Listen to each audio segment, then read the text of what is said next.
Hi everyone, welcome to today's webinar on cryptocurrency fraud, the new gold rush. A few housekeeping items. Your phones will be muted for the duration of the webcast. To submit a question for our presenters, please type it into the Q&A panel found on the Event Center console. And if you have any issues with audio or video, please message the host privately or email us at info@digitalshadows.com. Today's presenters are Rafael Amado and Michael Marriott, both research analysts here at Digital Shadows. All right, I'm going to kick it off over to Mike to start. Thank you very much, Anna. And yeah, we're going to talk about cryptocurrency fraud, and particularly since the end of 2017, there's been a huge interest in cryptocurrencies overall. I think there's a good analogy with the gold rush in the 19th century, where loads of people saw the news of people making money off gold in San Francisco. You've got the 49ers coming over, flocking over, trying to make their money as well. And a similar thing is happening with cryptocurrencies. People who were previously in other areas are seeing there's huge opportunities with cryptocurrencies and alternative coins, and they can make potentially a lot of money here. You can see, if anybody recognizes this particular line, that is obviously fluctuating a lot, but that's the rise in Bitcoin since the beginning of January 2017 to the current date now. Obviously, it's fallen off slightly now, but it reached almost $20,000 per Bitcoin at its peak towards the end of 2017. It's not just Bitcoin either. There was lots of other alternative currencies which all fluctuated a fair bit, and one of these was Dogecoin, a currency that started off as a bit of a joke cryptocurrency, but actually soon, by the end of 2017 and the beginning of 2018, actually became a valid currency, and you saw there was a huge spike in its value. And the reasons for this, we can speculate, but there are a few tools that we've seen that can help with this, and we'll come on to these later on in the presentation. So Dogecoin is one example, but there are actually loads of different examples of alternative coins that are looking to challenge Bitcoin as a cryptocurrency. Here we've done a little bit of an analysis on which of these have been mentioned across criminal forums and dark web sources so far in 2018. And you've got things like Ethereum, Litecoin, and Monero as well. Monero is a big one we'll be coming on to later on in the presentation. But they're all offering different privacy and anonymity settings that can be favorable to criminals and also a bunch of other different individuals that may not have as such nefarious motives. But yeah, certainly a lot of interest outside of Bitcoin as well. And with all of this, just like in the time of the 19th century with the gold rush, there are a lot of scams as well. We saw when the 49ers came over that people looked to exploit this interest in gold mining, and they would offer them like fake deposits. They would offer them kind of mines that actually didn't have any gold in them, all looking to profit from this increased interest. We're seeing exactly the same thing with cryptocurrencies as well, whether that's exit scams. We've seen that recently with Lupex and their 4.5 million exit scam. We've seen a huge called the CoinCheck heist, which was a massive amount of money, and that was $530 million stolen there. Numerous examples. We're not going to go into all of them here. Most recently, we'll come on to this, but there was the news of thousands of government-related websites that were secretly mining cryptocurrency in the background with the help of this browser extension as well and plugin. So yeah, come on to that later on, but there's plenty of scams that are occurring due to this increased nature of interest around cryptocurrencies. The types of fraud around cryptocurrencies fall into three main buckets, and we're going to talk about these today. We've got the account takeover piece and the different tools that are being used there. We've got mining fraud and how criminals are going about mining stuff. And then also you've got the fraud surrounding initial coin offerings and all the interesting activities that occur there. So we'll give an overview of these tools, tactics, and also the actors active in this particular space before going on to look at a bit of forecasting of how this might evolve in the future, and then give some free tips that organizations, consumers, and exchanges can go about helping to reduce this risk as well. So I'll kick off with account takeover. And basically, criminals are seeing that there's a lot of money potentially in these user accounts that hold cryptocurrencies, so they want to gain access to them. And you see lots of instances of these accounts being sold across different sources on the internet. You've got on pay sites, people sharing databases with usernames, emails and passwords, and offering these for a sum. There's other ones on pay sites for these exchanges, and also on criminal forums as well. So what I wanted to explain is how people are getting these account details that they're then selling on. There are two main ways that people are doing this, and the first of those is through credential stuffing. This is a tried and tested technique by cyber criminals, and it is a way of finding out the credential combinations that users have for particular sites. So they will take long lists of previously breached username and password combinations and then point it at a target website looking for potential matches of those usernames and passwords. When they get a hit, it's a good indication that that is the login credentials for that particular site. And those sites that don't have multi-factor authentication, it can be quite an easy process to get access to those accounts. There are three main tools that criminals use to this end. You've got Vertex Cracker, you've got Account Hitman, and the most popular is Sentry NBA. And you've got these really freely available across multiple different forums, so very low barriers to entry for this particular technique. One thing I would add is that with these, you do require a configuration file, and these are shared across criminal forums, and cracking forums is what they're known as, and we've seen a huge interest in ones pertaining to cryptocurrency exchange platforms and trading platforms, and people looking to request these specific configuration files, which help the software to point towards a particular target website, and then people also selling them and sharing them online as well. So again, if sites don't have multi-factor authentication, then this can be a really effective way of gaining access to those user accounts. The second way in which people may look to gain access to user accounts and gain those credentials is through good old phishing. And there are loads of different elements to this, and the first of this is getting a convincing scam page that people can visit. And here we see a YouTube video of one that somebody's developed for blockchain.info, and it's actually a pretty good one. So the functionality is you can edit, you can put in your username and password, and then it will also redirect you to the legitimate site as well. So people advertise these, freely share them. Within the comment section, you get a link to a file sharing site which has the scam page that you can then use to launch your own campaign. You also will need to register a similar looking domain in order to make it look more legitimate, and then you can dupe unsuspecting consumers into putting their credentials into this particular scam page. But fortunately, there are ways defenders can protect against this, and we'll come on to those later on in the presentation.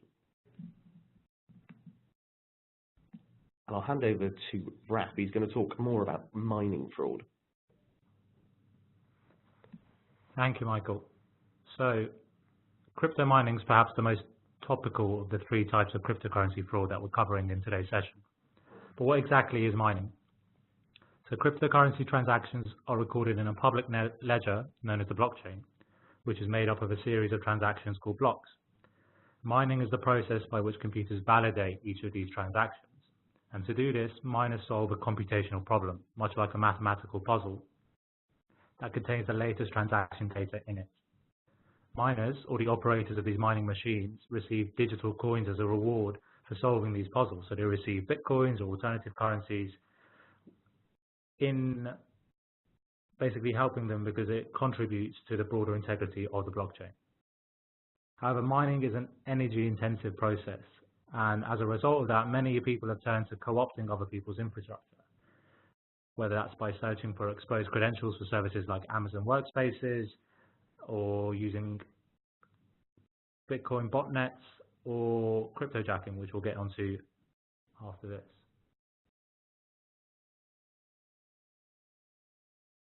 So cryptojacking occurs when attackers secretly use your mobile device or your computer resources to mine cryptocurrencies. And just last week, there was big news in the UK that thousands of sites, a lot of them government sites, including the site for the National Health Service, had been infected with a malicious software that mined Monero. Monero is one of the cryptocurrencies that we talked about earlier. The software itself is called CoinHive, and that was injected into browser plugins and ran mining operations in the background. So here we have example of code for a site which is aptly named jsminingstatistics.com, and this has a miner installed. Since the middle of around 2017, internet browsers, browser extensions, and mobile apps have been used to spread CoinHive, which is what's being spread in this example here. CoinHive is a JavaScript miner for Monero, and it originated as a tool designed to allow developers to mine Monero using their web browsers. But then it was quickly adopted by malicious threat actors, and then it's been reported that it's become the 6th most common malware worldwide since around November of last year. CoinHive Miner itself, one of the biggest problems with it is that sites don't ask for user permission before running the mining software on their computer. So this has led security firms like Malwarebytes to block CoinHive.com. But CoinHive is just one of many examples of mining software that are available, and we'll go into some of the other ones after this. So we recently observed a new piece of mining software called CryptoJacker. This combines CoinHive into a WordPress plugin with added search engine optimization functionality. So the CryptoJacker creators, they seek to sell a one-time version of this software for around $29 to $30. CryptoJacker customers can install the software on an unlimited number of their domains and then can begin mining straight away. The software allows users to clone popular websites that they can then send out in spam campaigns. So when we visited the site on the test conditions, we demoed it, and CPU usage went up by around 50%, which is quite significant. Now, while we can't confirm that this was evidence of crypto mining activity, this significant spike in CPU usage with no other explanation suggests that cryptocurrency mining activity probably was going on in this instance. So it might actually be a legitimate product.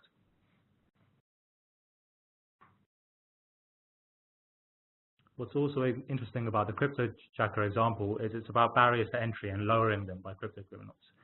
So barriers to entry are lowered further by the trade of other types of mining software, which can be found readily around other criminal forums, both on the clear web and dark web, and we'll get into some more of these examples as we go on with this presentation.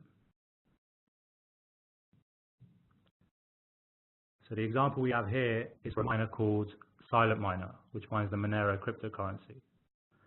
As I said, this miner targets Monero, but this is significant as Monero is far easier to mine and less energy intensive than Bitcoin, which is one of the main reasons we've seen a noticeable increase in the reporting of Monero mining activity in recent months.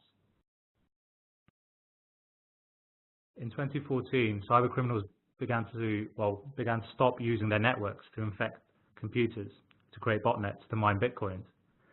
This was because of the increased difficulty of mining, which made it financially unviable.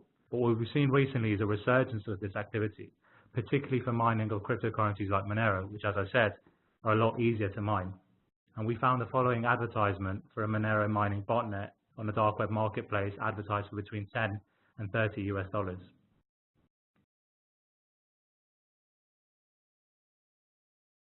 Since the closure of Alphabet and Hansa, which are two very popular dark web marketplaces, there have been increased efforts to develop new models for online traders to buy and sell their goods. So what we have here is an example of another cryptocurrency miner being advertised on OpenBazaar, which is a decentralized market based on blockchain technology. And here we have a vendor advertising a mining botnet on a clear web forum for just under $125 US. If you notice here, the service allows the user to change the miner and add new functionality. Also, significantly, the vendor here offers quite elaborate customer service features such as customer support, free rebuilding, free updates. This again emphasizes the point I made earlier that the growing professionalization of cybercrime, as vendors have to find new ways to outdo their competition. And what they do is they provide services as software as a service that basically lowers the barriers for entry for less sophisticated actors. And Mike's now going to go into the last bucket, which is ICO fraud. Yeah, thanks for that, Raf. So this is the final bucket with initial coin offering fraud, and there are different ways that this can be achieved by threat actors or criminals. And the first of those is through just old-fashioned exit scams. So create a cryptocurrency that looks legitimate, get lots of money in initial coin offerings, and then actually just run away with the money. And Loopex is an example of that, but there's been many, many examples. What I want to focus on for this part was actually the pump and dump schemes. So those who are not necessarily connected with the coins themselves, but will pick an obscure coin and then get together in these groups in order to pump up the price artificially, just like in the real world of traders, and then make some money off that as well. And that's why we're seeing so many fluctuations in the price, such as with Dogecoin. Here's a site that's selling access to some of these different forums. You can pay a fee and get a 3-month membership to a bunch of different pump forums where you can get different levels of access, which mean that you can access the information at an earlier stage, which means that you can make more money if they artificially increase the price. These forums are in different locations. You've got ones that are on the Discord channels, you've got them on the Telegram channels as well. And this particular example is a Telegram group, the White of House Pumps, and it's one of my favorites. You've got Donald J. Pump there, and you've got other people that are named within this particular Telegram channel.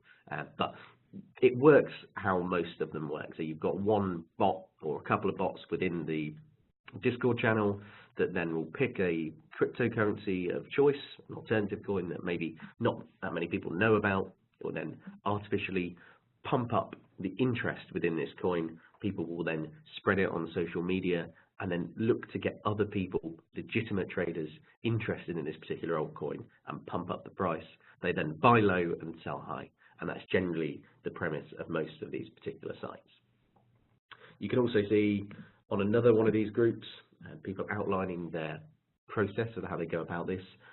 In this one, you can see they said they spread the news on Twitter and Reddit.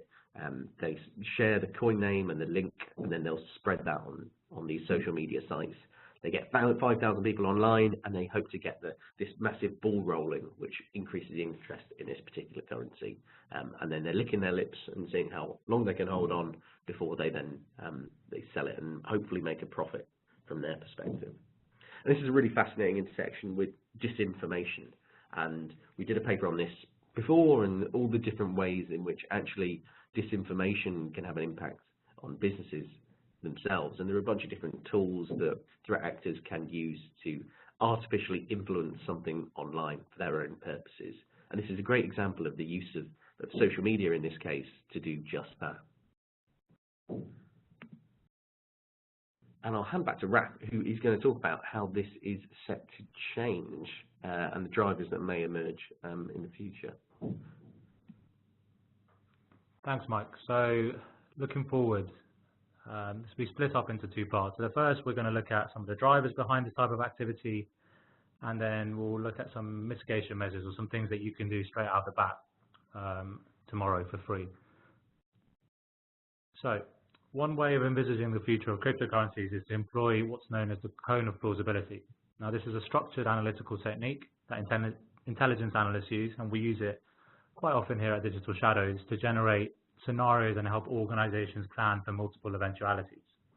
The way it works is you outline primary drivers behind a particular issue or process, which you can see on the left. In this case, we're taking cryptocurrency fraud as our subject. Then you acknowledge your assumptions, which is presented in the middle, and then you extrapolate to create potential scenarios, which you can see on the right. 1 probable, 1 preferable, and then 1 wildcard. Now, these scenarios aren't meant to be accurate predictions of the future. We're not in the business of making predictions here. The value of this exercise is that it provides an order to explain how things might develop in the future. And from a defender's point of view or a crypto enthusiast, this makes it easier for 2 reasons. So A, you can notice when certain scenarios are developing, and B, you can change your behavior or take necessary mitigating measures to combat unwelcome scenarios as they're emerging. What I'd like to note as well is that simply generating key drivers, so simply doing the exercise on the left of creating drivers and outlining your assumptions can be really useful, and we do that sometimes. It's a shorter way of doing this. And this is because it can provide insight into what factors are the most important in shaping the future, as well as putting down on paper or on screen what some of your assumptions are, which can prevent bias. So if we look at the drivers that we as organizations, defenders, and investors can impact directly, the most obvious are opportunity accessibility, and security. As we've seen, the sheer number of new altcoins, exchanges, coin offerings makes it a lot easier for fraudsters to target individuals or target organizations. So one thing we can do is have greater education about cryptocurrencies and the risk associated with them. Hopefully this webinar helps towards that. Cybercriminals are always going to find new ways to conduct fraud or incorporate new mining tools as well. We've seen recently a new Internet of Things botnet being repurposed to deliver an Ethereum cryptocurrency miner. So helping to limit the number of available resources to fraudsters, replacing factory default credentials on these type of devices, authenticating your cloud services, using multi-factor authentication, that can basically combat this accessibility issue as well. And then finally, just general security, which is aligned to the two things I've talked about. So as long as organizations and individuals fail to improve their security measures, opportunities for fraud will still exist. And I'll provide some more mitigation advice shortly. Another big area which we don't really have time to address fully here, which is worthy of its own session in itself, is the issue of regulation. I'm happy to take questions on that a bit later.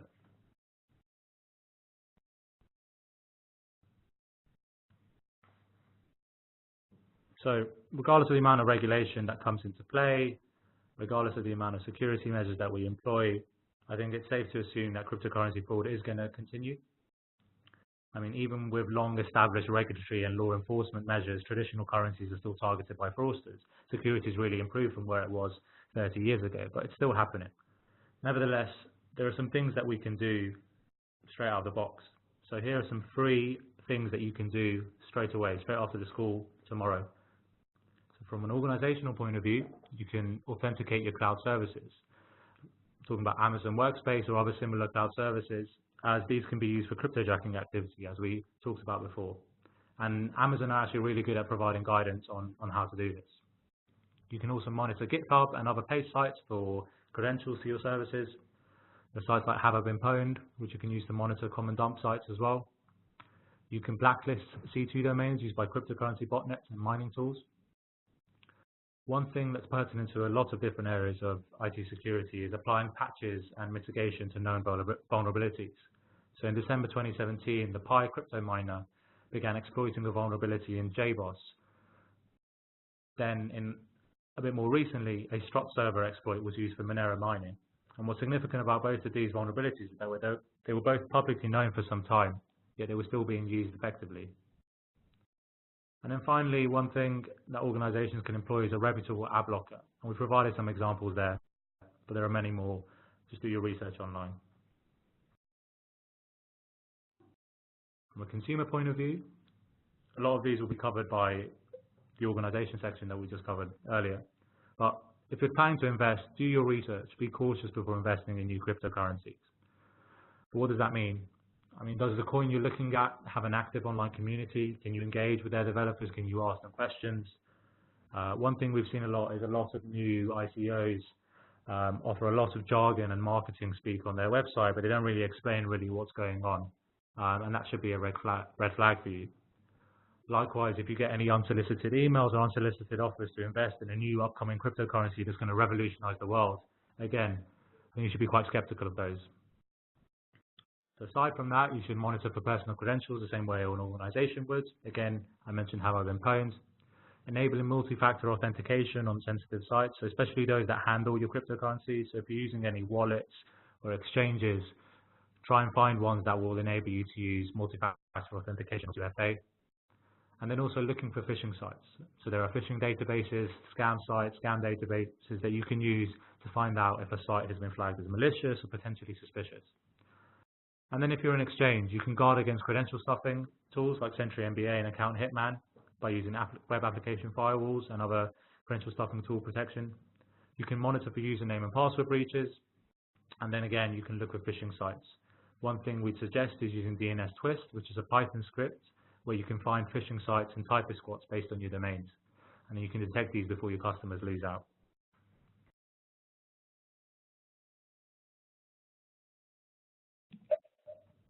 Thanks so much, guys. We're going to have some questions. We have a few coming in, but just a heads up to everyone, all of the questions that we don't get to today, we'll answer those offline. All right. The first question we have is, Is cryptojacking not better than something like ransomware? I guess I'll take that one. So, yes, I mean, to put it simply, obviously having a miner eating your computer processing power is better than having your file stolen and being subject to extortion attempts against your organization. However, the danger is that if an actor is actually able to install a miner on your site or your system, what else can they install? Potentially they could add many other payloads. So the danger is there. If your security is such that they can perform this activity in the first place, who knows, they could double up on their attacks, they could install other things, they could install something like a remote access Trojan or something even more malicious. On top of that, I think there's something to be said for not contributing to the wider criminal ecosystem, and we can all take steps to basically combat this growing problem. Great, thanks. All right, our next question is, what can you learn from these pump and dump groups? Yeah, I'll take that one, Anna. The pump and dump groups are just obviously really interesting, but I think it's a valid question to ask. What can you actually learn from them? It's fairly easy to gain access to a vast majority of them. Obviously, you've seen the paid advertisements as well, but you can quite easily find a referral link to these groups, because the way in which people gain different levels in the groups, they access signals earlier on, is to get more and more referrals to that group, because the whole idea is that you've got more people within the group, you can pump up the price a lot easier. So you can get these referral links quite easily and kind of gain access to the groups. And then when you're actually looking at how you can understand what you can do from that information, there's one aspect is understanding which exchanges are used within that particular pump group. So you see them migrating platforms based on the internal controls that the exchange platforms have themselves, and you can really see the platforms that are putting in effort to reduce the amount of pumping and dumping that goes on with these cryptocurrencies, and they're forcing these actors to shift platforms and create a bit more friction for them. So I think it's worth, if you are an exchange platform, monitoring if you're being used for these pump and dump campaigns. It can be a good indication of that, and you can start to understand which sites are being avoided and make decisions on controls that you can use accordingly. Great. All right, the next question is, what do you think about work of the SEC?